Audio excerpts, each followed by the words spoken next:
You have very nice bangs. I'd like to hear a question. How many shows did you play in India, and what were the venues like, and the audience? How was their reaction there?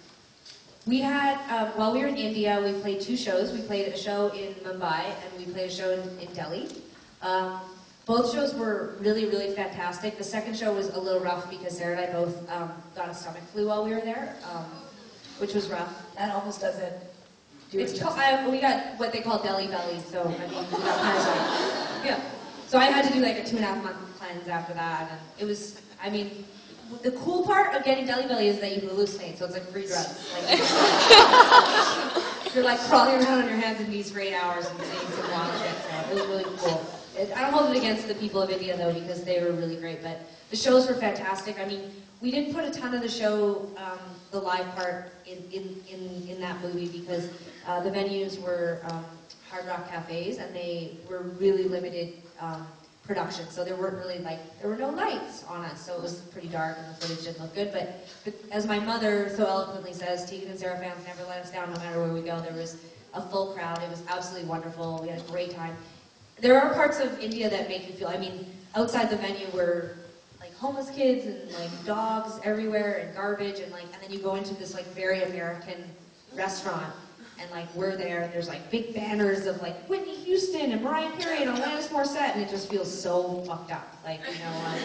So we were pretty, like, I don't want to say we were tortured while we were there, but we definitely struggled while we were there because there was just so much poverty and there were so many extremes, and it felt really upsetting. But being on stage was awesome there. I mean, I can't even tell you what it's like to fly all that way and have people sing along. It was like really cool. And I mean, my mom was there. I feel like she would have been devastated if people hadn't shown up. So it was good that she was there. So anyway, thank you. Good question.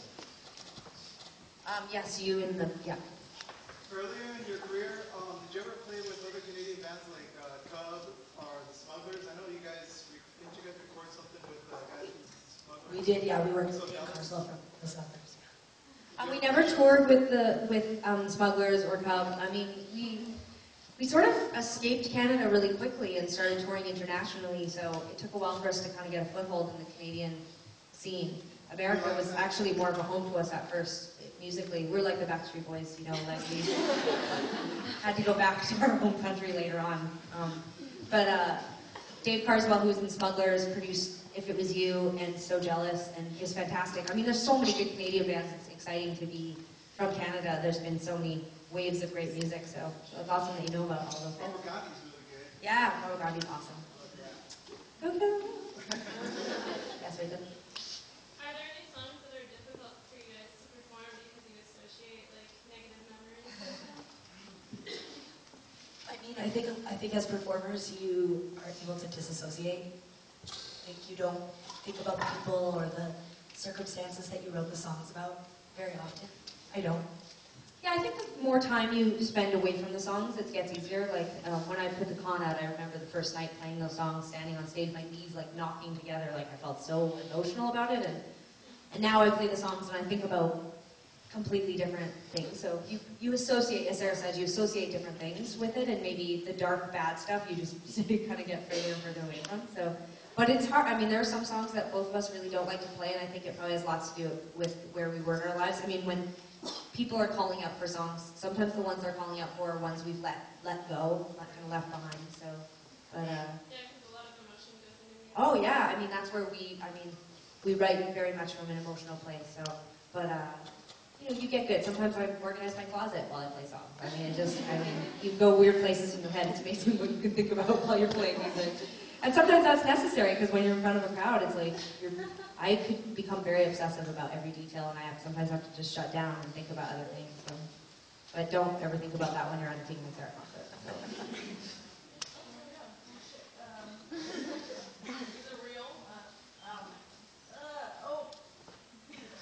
Take a deep breath.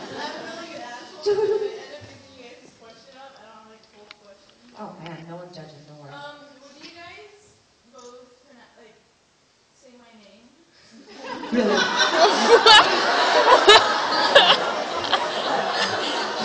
Yes, we would. What's your name? Genevieve Proebia? No, I can't do that. But thank you so so much for raising your hand. Embarrassing me. No, not really. On the aisle there, yeah.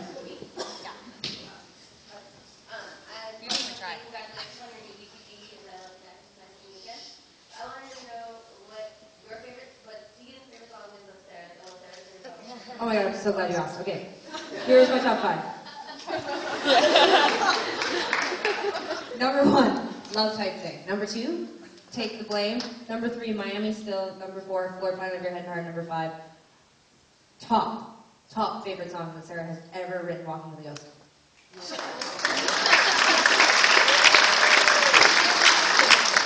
And now, because Sarah can't talk, I will tell you her 5 favorites. Number 1, Call It Off. Beautiful, simple, but simple instrumentation. Number 2, Dark From Soon. One of my more mature works. Number 3, You Wouldn't Like Me. Show starter, builds nicely. Sarah has a really beautiful Casio part in the middle of the song. Number 4, also one of my favorites. Shh, don't tell anyone. Is a little known song called My Number, which Sarah does not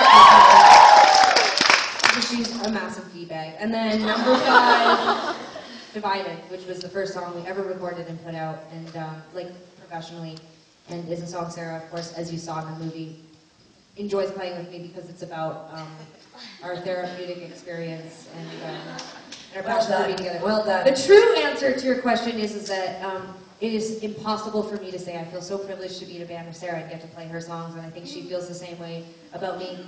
And we never put out anything that we aren't proud of, so I have emotional attachment to like every single song of Sarah's, and I think for the most part there it is, that she does me as well. That's a weird sentence. Let's move on. Okay.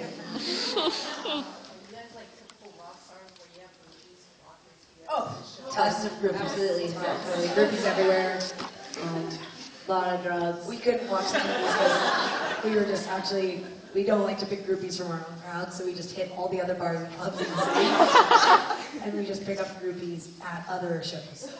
You know what's horrifying is that as we get further and further into our career, this has happened more than once. I've met people who have sworn that their friends have hooked up with us, and or like one guy who was selling me a pair of jeans about a year ago in Toronto told me that his best friend lived with me for a year. And I'm like, what's your best friend's name? Because I've only lived with one person. Like, it was a friend, it wasn't a romantic thing. They're like, yeah, Jeff. You know Jeff, Jeff. And I'm like, standing, I was like, are you fucking... Your friend is a liar. The guy, I swear to God, got tears in his eyes, got so flustered. He was like, my friend swore that he lived with me. But I live with your friend. Who the fuck is your friend? Like, it was such a weird moment. I didn't swear at all. I was like really horrified. I was like, something crazy's happening. So we don't pick people up. We're very shy and awkward.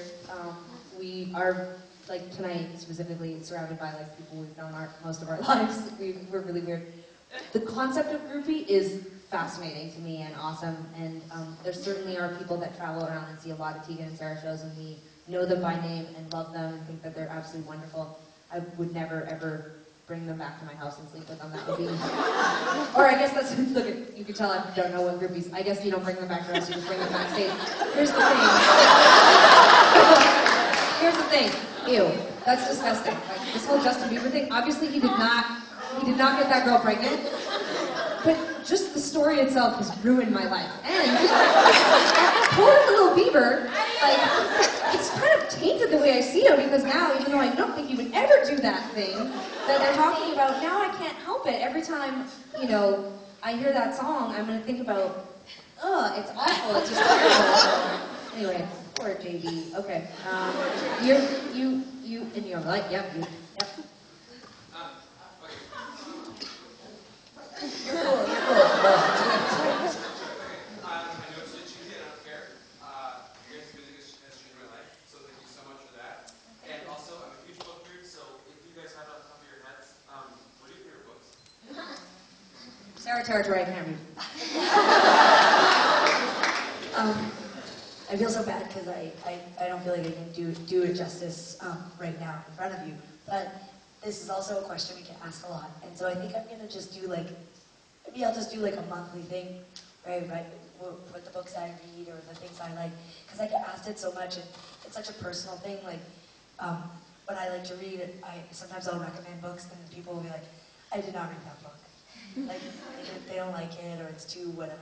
I don't read a lot of fiction anymore, so I also feel bad. I feel like when I recommend books, I'm basically giving you homework. Like everything I read lately is a bit intense. But the last thing that I read that I really, really loved, off the top of my head, The Fight by Norman Mailer. It's about Muhammad Ali and George Foreman. I think it's 1974. The big boxing match that they had in Africa. Sarah really loves Norman Mailer. It's so beautiful. Yeah, I mean, he was a total. I think, Sarah, I think you should do a book blog, because people ask me about books a lot. Would you guys read a book blog by Sarah? Yeah. You would. Okay, we'll do it. I mean, I do read other stuff too. I don't just read. Oh, Sarah, save it for the blog. Okay. Okay, you have something in your hand that you're waving around. Hello.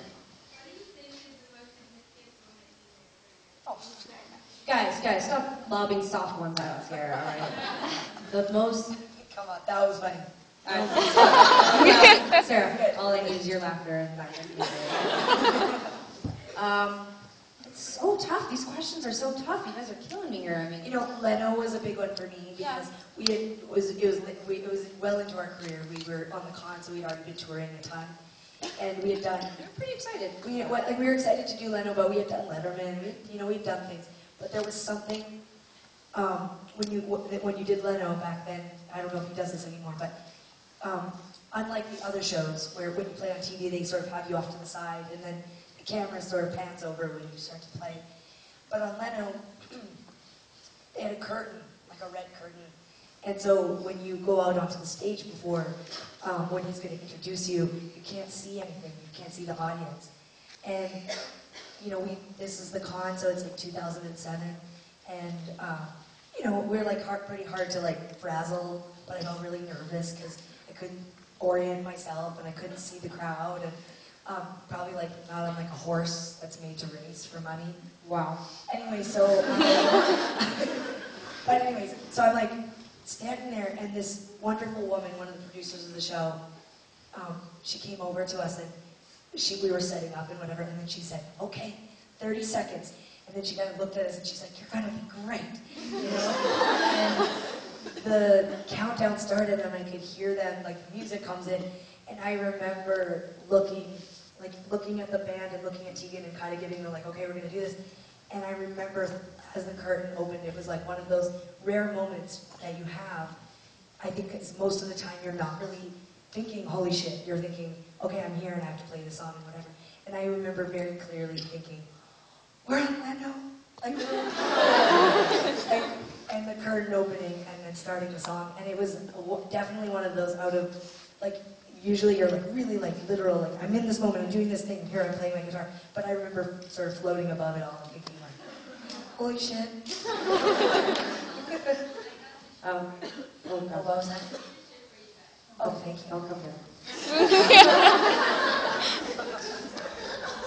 We're just going to take a couple more questions. Thank you so much for being here and for sitting through the DVD and bringing us t-shirts and helping Tegan work on her penmanship. And I think honestly, everyone says this, but we have such a supportive and wonderful audience, and it seems like everything we do, there's always a giant group of you who seem thrilled about it and excited about it, and it gives us a reason to continue to do it.